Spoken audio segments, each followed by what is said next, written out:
Hello,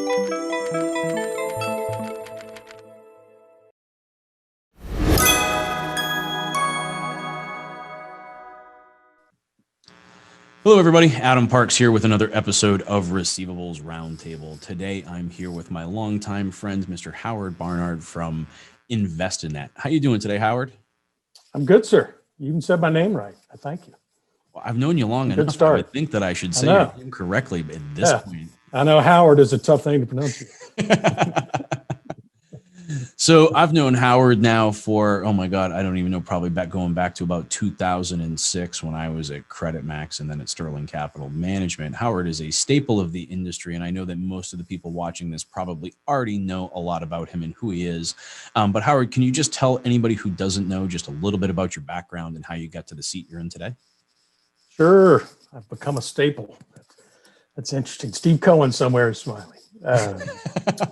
Let's see. I live in Charleston, South Carolina. I'm an Air Force brat, moved around a good bit growing up.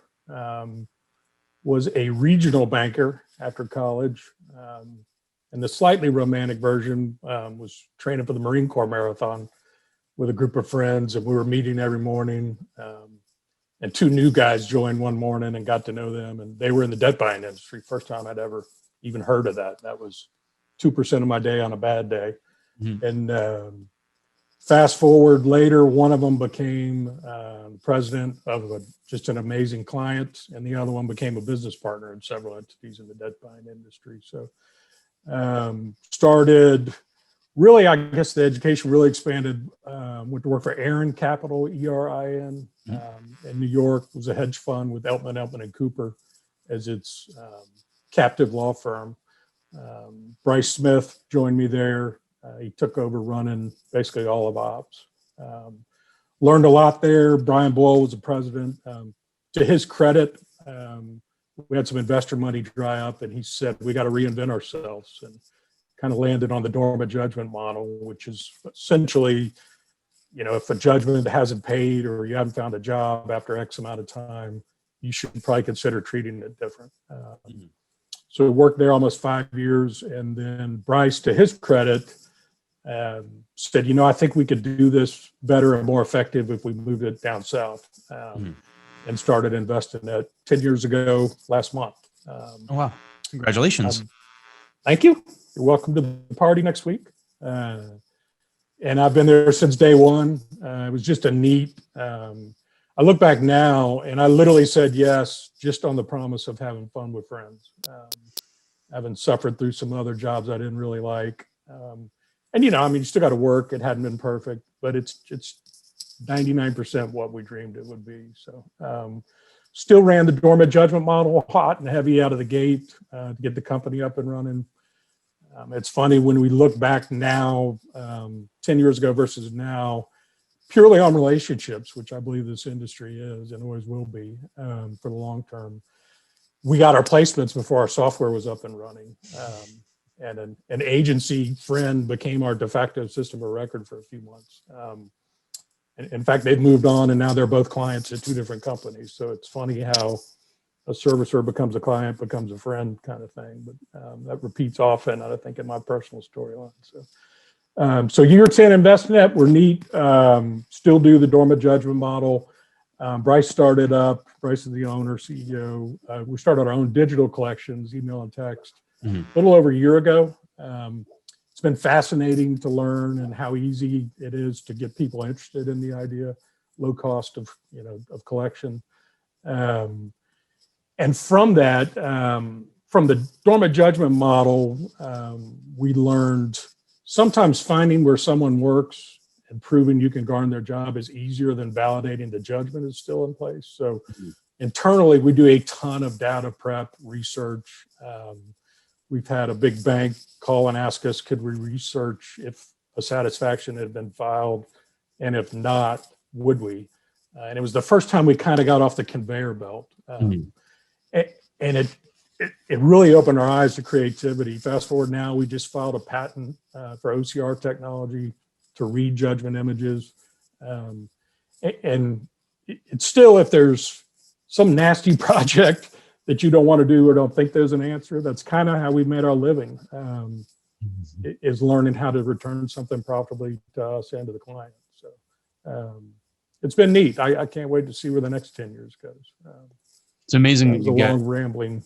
You guys constantly are reinventing yourselves. Like you started in one position, you found kind of a niche, you reinvented yourself around that niche, and then continued to branch off into similar areas to where you could leverage your core competency to improve other types of projects.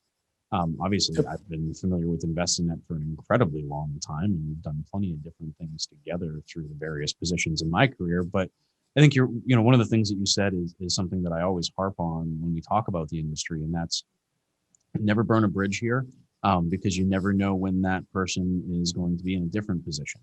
And people that you do build these relationships with and that know you as someone that does the right thing no matter what, always come back to you when they have a problem, and you become kind of a staple of the industry like you have become.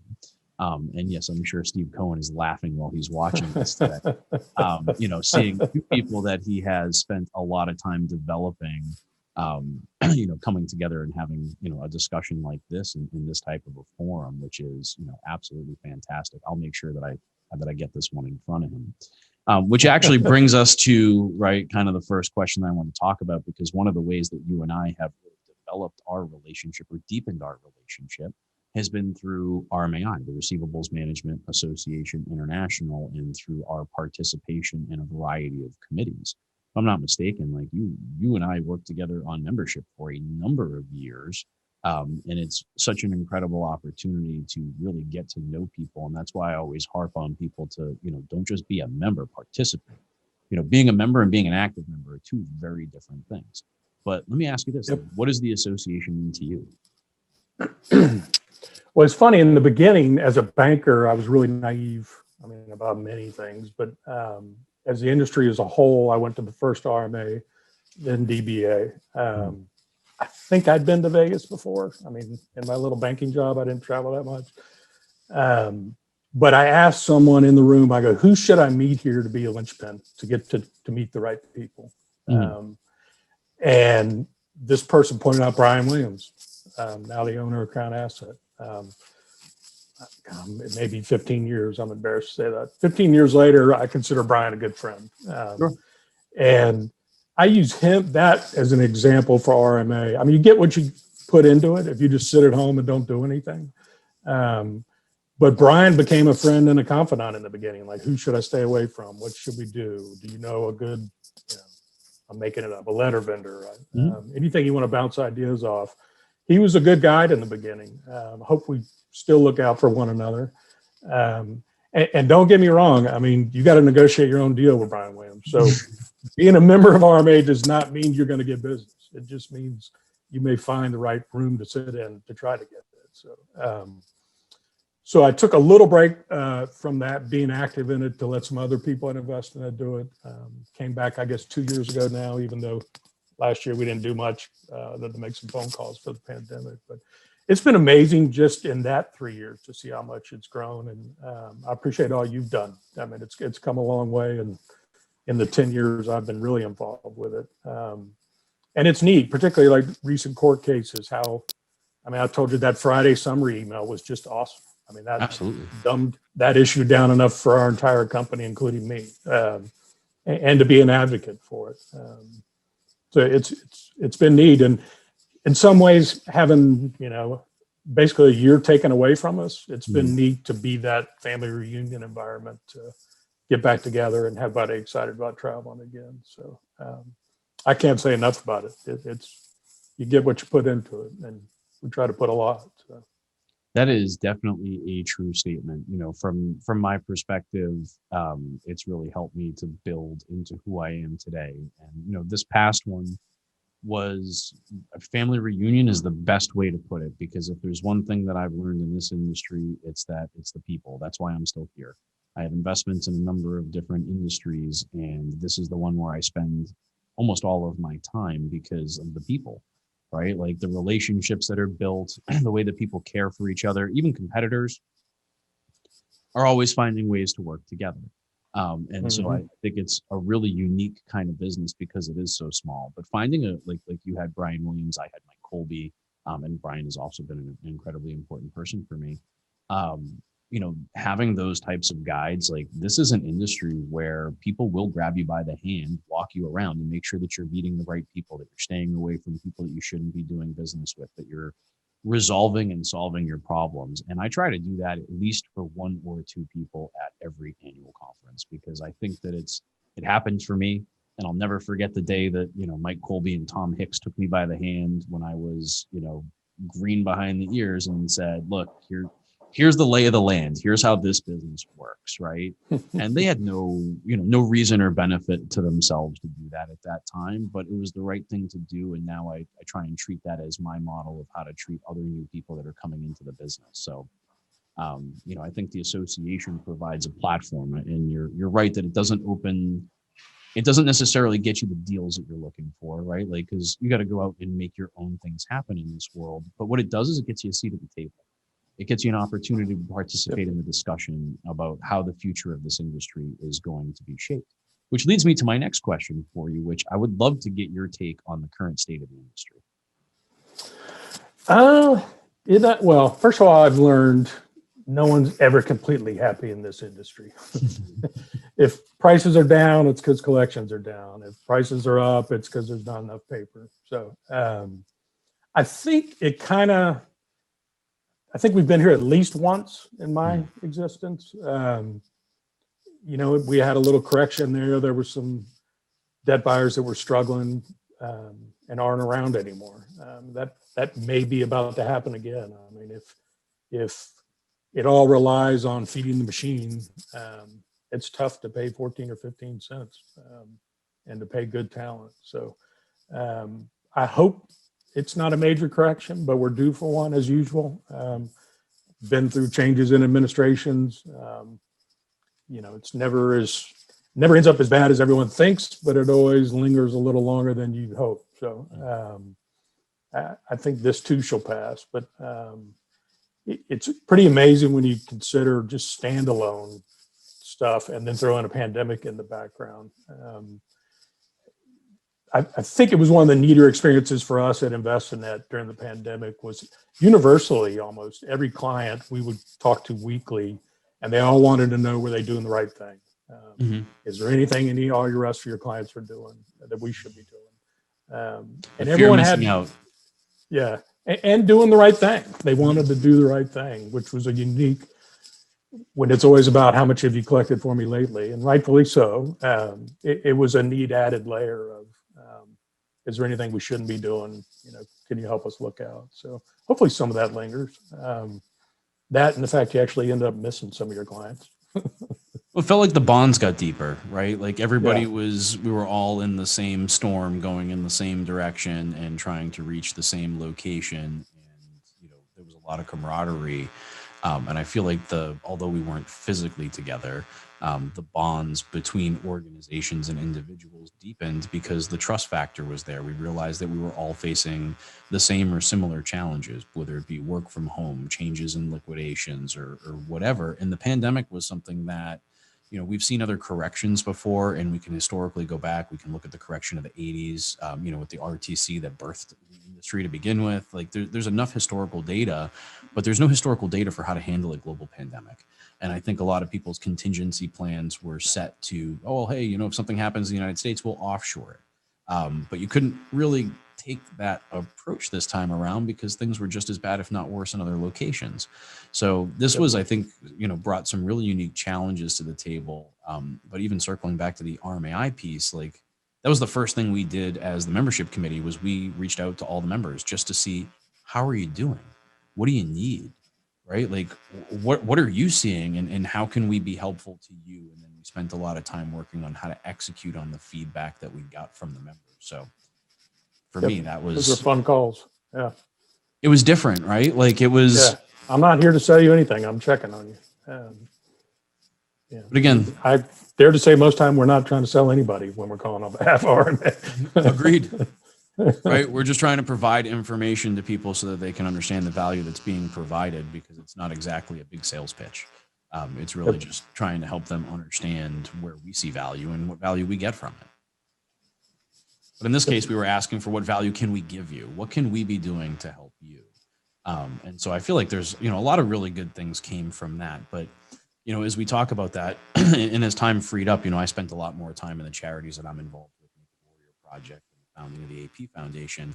But I know you're also kind of very involved in the charity side of the world. So can you tell everybody a little bit about, kind of your involvement and the things that you do? Sure. I appreciate you asking. One, I just kind of grew up with it. It wasn't, I think somehow that makes you tick is if you've always done it your whole life. Credit to my parents for that one. But credit the way InvestiNet was set up on day one.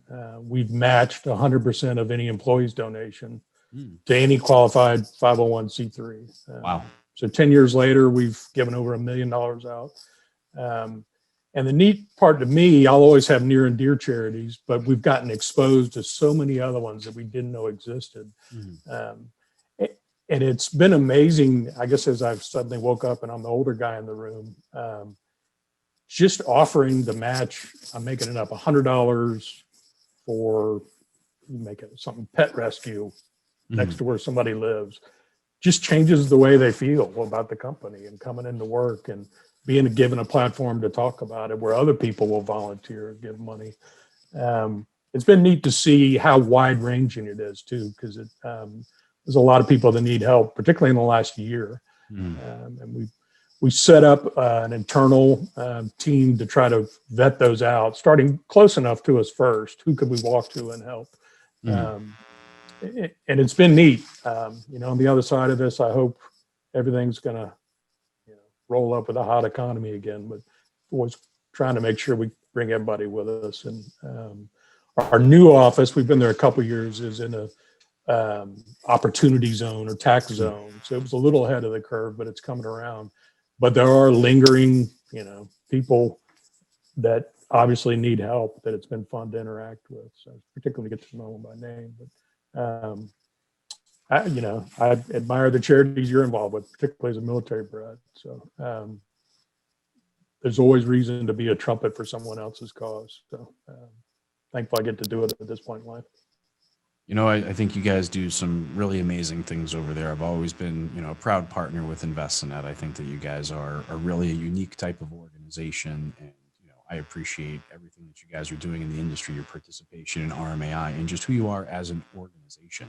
Because all of the people that I've had the privilege of interacting with, whether it just be a meal or actually digging into the dirt at RMAI and, making things happen, your people are always at the cream of the crop, right? They're always at the top, making things happen and very focused on how to make things happen in the future. So, thank you very much for all the time that you guys spend. And I really appreciate you taking the time to chat with me today, right? Like I realized that I was reluctant.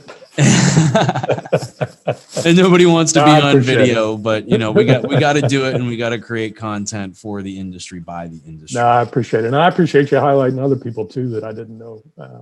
It's neat. This is an easy way to get to meet people to, next time we see them walking down the hall. Well, greatly appreciated. For those of you that are watching, feel free to leave any questions or comments below. Howard and I will both be tagged in the social media posts, and we're happy to interact and respond with you. If you have any additional guests that you'd like to see me interview or topics you'd like to see us cover, feel free to leave a comment below. But until next time, Howard, I look forward to seeing you in the very near future. Thanks, sir.